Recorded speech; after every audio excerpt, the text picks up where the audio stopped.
का वक्त था। शहर बहुत मसरूफ था, हर तरफ भागदौड़, शोर, गाड़ियां, लोग, लेकिन किसी के पास किसी के लिए वक्त नहीं था। लोग तेज चल रहे थे, एक दूसरे से टकराते हुए भी रुके बिना आगे बढ़ जाते थे।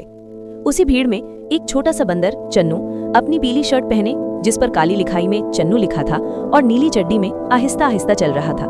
वो भाग नहीं रहा था, बस देख रहा था, समझ रहा था।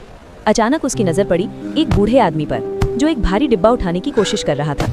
लोग उसके पास से गुजर रहे थे, मगर कोई रुका नहीं, किसी ने देखा भी नहीं। बूढ़ा थक चुका था, उसके हाथ कांप रहे थे। चन्नू रुक गया।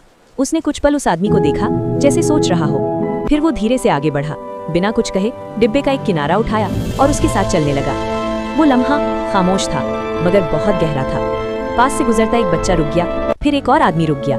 फिर धीरे धीरे लोग देखने लगे और समझने लगे। जिन चीजों को वो रोज नजरअंदाज करते थे, आज वही साफ दिखने लगी। किसी ने किसी का सामान उठा लिया, किसी ने दरवाजा पकड़ लिया, किसी ने बुजुर्ग को सहारा दे दिया। शहर का मिजाज बदलने लगा। वही सड़क अब थोड़ी इंसानी लग रही थी। धूप भी बदल चुकी थी, अब उसमें शाम की नरमी थी, एक सुकून था। चन्नू ने डिब्बा रख दिया और चुपचाप पीछे हट गया। ना उसने शोर किया, ना किसी की तरफ देखा। वो कुछ देर बैठा रहा, जैसे उसे किसी तारीफ की जरूरत ही नहीं। फिर वो खड़ा हुआ, अपनी जेब में हाथ डाला और एक छोटा सा लकड़ी का बोर्ड निकाला। उसने बोर्ड कैमरे की तरफ किया। उस पर लिखा था, हेल्प अदर्स, सब्सक्राइब। चन्नू हल्का सा मुस्कुराया, बहुत सादगी से, बहुत सुकून के साथ, क्योंकि असली नेकी आवाज नहीं करती, बस दुनिया बदल देती है।